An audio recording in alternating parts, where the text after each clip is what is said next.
एक रानी जिसे देखने के लिए कितने ही लोगों ने अपनी जान गंवाई, जिसे किसी ने नहीं देखा।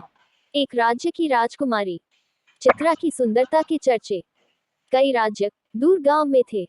चित्रा की सुंदरता की सब कल्पना मात्र करते थे, क्योंकि आज तक उस रानी को किसी ने देखा ही नहीं था।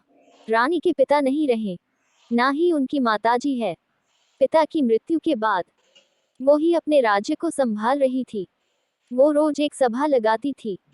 उस सभा में सिर्फ उसे देखने के लिए दूर दराज के गांव से कई लोग आते थे। कई राजकुमार राजा भी चित्रा को देखने आते थे। रानी की सभा रोज एक खुले मैदान में लगती थी। राजा राजकुमार न सिर्फ उसे देखने आते थे, बल्कि उसके लिए कई राजा में युद्ध भी हो गया। भरी सभा में रानी एक बड़े पर्दे के पीछे बैठी रहती थी। कभी कभी जब सभा को संबोधित करने के लिए बोलती थी, तब उसकी आवाज पर ही ना जाने कितने श्रोता मोहित हो जाते। रानी बहुत चतुर थी। अपने राज्य पर आक्रमण ना हो जाए, कोई उसे पाने के लिए सभा में ही उसे उठा ना ले जाए। इसलिए रानी ने पहली ही सभा में ये घोषणा करवा दी थी कि वो अपने शयन कक्ष में ही बिना पर्दे के रहती है। उसके शयन कक्ष में अगर कोई अकेला आकर रानी को देख लेगा, तो वो रानी उसी से विवाह कर लेंगी। अगर ऐसा ना करके वो सेना लेकर हमें जितने आया, तो समझा जाएगा कि वो काय है। रानी की चतुराई के कारण कोई भी उसके राज्य पर हमला नहीं करता था। रानी का शयन कक्ष किसी मधुमक्खी के छत्ते से कम नहीं था। कोई भी रानी के शयन कक्ष तक पहुंच ही नहीं पाया था। हर रात कई राजकुमार साधारण व्यक्ति कोशिश किया करते थे, लेकिन अगले दिन उनकी देह में प्राण नहीं बचते थे। कोई भी रानी के शयन कक्ष तक जाने वाले चक्रू को भेद नहीं पाया था। महल में रानी का कक्ष कहाँ है, किसी को आज तक पता भी नहीं चला था।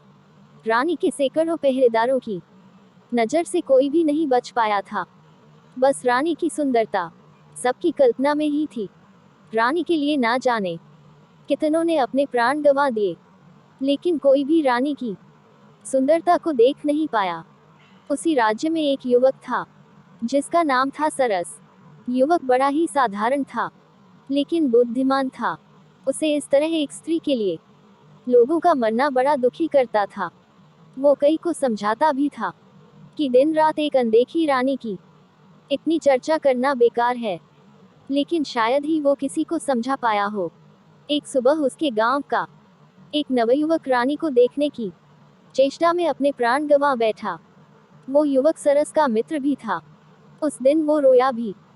मन में बस एक ही विचार कर रहा था कि इसका अंत कब कैसे होगा। फिर उस युवक ने पूरी रात्रि विचार किया। सुबह वो रानी की सभा के बाद पहरेदार के प्रमुख से मिला।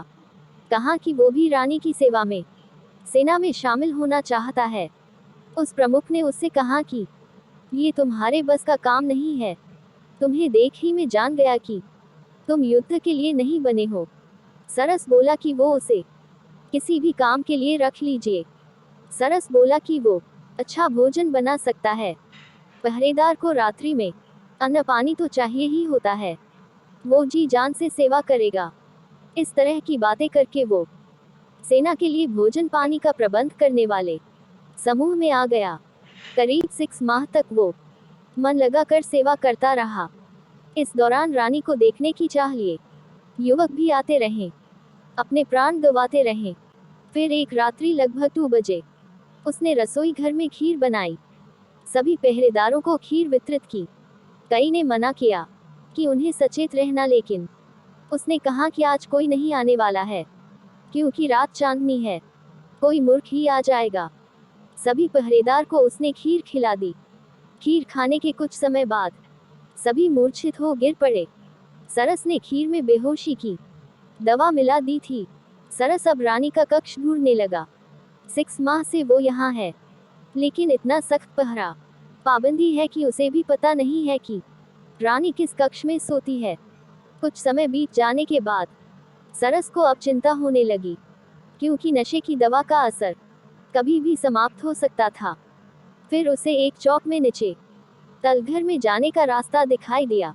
वो जैसे ही उस रास्ते पर गया, वहां कक्ष के बाहर ही 2 पहरेदार और थे, जिसका उसे पता ही नहीं था। वो छुप गया, विचार करने लगा। फिर उसने दीवार पर अपना सर दे मारा, उन पहरेदार की तरफ। लड़खड़ता हुआ गया, उसके सर से खून निकलता देख पहरेदार को लगा कि इस बार उन्हें भी शायद जगह छोड़ ऊपर जाकर लड़ना होगा। इसलिए दोनों अपना द्वार छोड़ लड़ने के लिए ऊपर भागे। उनके जाते ही सरस खड़ा हुआ। द्वार सामने था और रानी भीतर कक्ष में थी। एक बार के लिए तो उसकी धड़कनें भी तेज हो गई, जिसे किसी ने नहीं देखा है, उसे वो आज देखने जा रहा है। उसने द्वार खोलने के लिए द्वार पर हाथ लगाया, धक्का मारा, लेकिन वो द्वार नहीं खुला। द्वार पर नीचे एक बड़ा ताला उसे दिखाई ही नहीं दिया। उसने सोचा कि अब उसकी जान गई, क्योंकि कुछ समय में पहरेदार होश में आए जाएंगे, वो पकड़ा जाएगा। उसने कैसे सोच लिया कि जिस रानी के लिए इतने पहरेदार लगे उसके द्वार पर कोई ताला नहीं होगा। लेकिन फिर उसकी आंखें चमक उठी, क्योंकि पहरेदार की चाबी उनके भागते वक्त वही गिर गई थी। अब उसने बिल्कुल भी देर नहीं की, चाबी लेकर द्वार खोल दिया। कक्ष के भीतर आकर उसने द्वार जल्दी से बंद किया, फिर ताला लगा लिया। अब उसने पहले एक गहरी सांस ली, फिर आंखें खोली तो उसे दिखाई दिया एक आलीशान कक्ष। सुगंधित पुष्प भांति वो कक्ष सुगंध दे रहा था, लेकिन कक्ष में प्रकाश कम था। वो रानी के बिस्तर के पास गया। उसके कदमों की सरसराहट से रानी की नींद खुल गई। वो घबरा कर उठकर बैठ गई। रानी के कक्ष में पहली बार कोई आया था। रानी ने पहले अपने चेहरे पर पर्दा किया, फिर लड़खड़ाते शब्दों से पूछा, कौन है? सरस बोला, अभी तक तो साधारण हूँ, लेकिन आपका मुख देखने के बाद हो सकता है कि साधारण ना रहूं। रानी घबरा कर खड़ी हो गई। सरस बोला कि अब ये पर्दा क्यों? अब तो मैं इस शयन कक्ष तक आ गया। अब तो मुझे वो चेहरा दिखा दीजिए जिसने ना जाने कितनों की जान ले ली। अब तो प्रकाश में आ जाइए। रानी ने अपना पर्दा हटाया, प्रकाश में आई। युवक सरस ने देखा, चौंक गया, क्योंकि लोगों के द्वारा रानी की जिस तरह की कल्पना की जा रही थी, रानी उसके बिल्कुल विपरीत थी। रानी का रंग साफ नहीं था, ना ही चेहरे पर आभा थी। युवक उसे देखकर हंसा, कहा कि अच्छा, इसलिए आप अपना चेहरा छिपाए बैठी थी, क्योंकि तुम्हें लगता है कि ये दिखाने योग्य नहीं है। रानी अब सर नीचे कर चुपचाप युवक की बात सुन रही है। फिर रानी कहती है, स्त्री सुंदर ना हो तो कौन विवाह करता है? क्या तुम अब मुझे देखने के बाद मुझसे विवाह करोगे? तुम पुरुष किस तरह की स्त्री चाहते हो मुझे पता है। जरा सोचो, एक अकेली स्त्री, वो भी अगर सुंदर ना हो तो कैसे कब तक अपने राज्य को बचा पाती? यह मेरी चतुराई है कि मैं अभी तक रानी हूँ, किसी के अधीन नहीं हूँ। सरस बोला, तुम्हारी चतुराई ने ना जाने कितने प्राण लिए, तुम्हें पता है? रानी बोली, प्राण मैंने नहीं, उनकी सुंदर स्त्री की चाह ने लिए। तुम बताओ, अगर तुम पहले ही जानते कि मैं सुंदर नहीं हूँ, तो क्या अपने प्राण की बाजी लगाकर यहाँ तक आते? तुम मुझसे विवाह करो, अपनी पत्नी की सुंदरता का भ्रम इसी तरह लोगों में बनाए रखो, तुम्हारा भी मान बढ़ेगा कि जिसे कोई नहीं पा सका, उसे तुमने पा लिया। सरस कुछ सोचने लगा। उसे सोचता देख रानी ने कहा कि तुम यहाँ से जीवित नहीं जा सकते, तुम्हें वही करना होगा जो मैं कह रही हूँ। सरस मुस्कुराते हुए बोला, हाँ, मैं तुमसे विवाह जरूर करूंगा। रानी उसकी बात सुनकर खुश हुई, लेकिन उसकी खुशी ज्यादा देर की नहीं रही। सरस ने एक कपड़ा निकाला और रानी के मुंह पर रख दिया। रानी बेहोश हो गई। सरस रानी को उठाकर महल के गुप्त द्वार से होता हुआ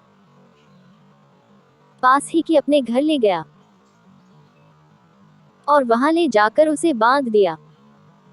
सरस जल्दी से फिर अपने घर से राजमहल में आया। कुछ पहरेदारों को होश आ गया था, वो भी उनसे बचता हुआ लड़खड़ता हुआ उसने ऐसा दिखाया कि ये एक बहुत बड़ी योजना थी। खीर में किसी ने कुछ मिला दिया था, जिससे हम सभी बेसुध होकर गिर पड़े। राजमहल के मंत्रीगण रानी के कक्ष में पहुंचे। रानी वहां नहीं थी। रानी को कोई ले गया था। उन्होंने सुबह राज्य में घोषणा करवा दी कि रानी को जो भी ले गया है, हम उसे अपना राजा मानते हैं। रानी को लेकर वापस महल में आ जाए। सरस अब राजमहल से जब अपने घर वापस गया तो उसमें रानी को खोला और उसे भोजन दिया। रानी ने कहा कि तुम अब जीवित नहीं रहोगे, तुमने मुझे यहाँ बंधक बनाया है। सरस ने कहा कि अब तुम मेरी पत्नी हो, तुम्हें यही रहना होगा मेरे साथ, तुम्हारा यही प्रायश्चित है। रानी बोली कि वो अभी यहाँ से जा रही। सरस ने बोला जाओ, लेकिन जल्दी वापस आना। रानी वहां से भागते हुए अपने महल की ओर गई। महल पर पहुंची तो द्वार पर ही सिपाहियों ने उसे रोक दिया। रानी बोली मैं रानी हूँ, इस महल की तुम्हारी महारानी। सिपाही उसे देख हंसने लगे, बोले जा यहाँ से अपनी शक्ल देख। उन्होंने द्वार पर से उसे हटा दिया। रानी को समझ आ गया था कि सरस ने चतुराई से उसके साथ ये खेल खेला है। रानी को किसी ने नहीं देखा है, इसलिए अब वो कुछ भी करे उसे कोई पहचानेगा नहीं। वो वापस सरस के पास लौट आई। सरस ने उसे कहा आए गई, चलो अब कुछ खा लो। रानी वही रहने लगी और दिनचर्या के काम करने लगी। महल में अभी तक किसी को नहीं पता रानी कहाँ गई। मंत्री ने राज्य अपने हाथ में ले लिया।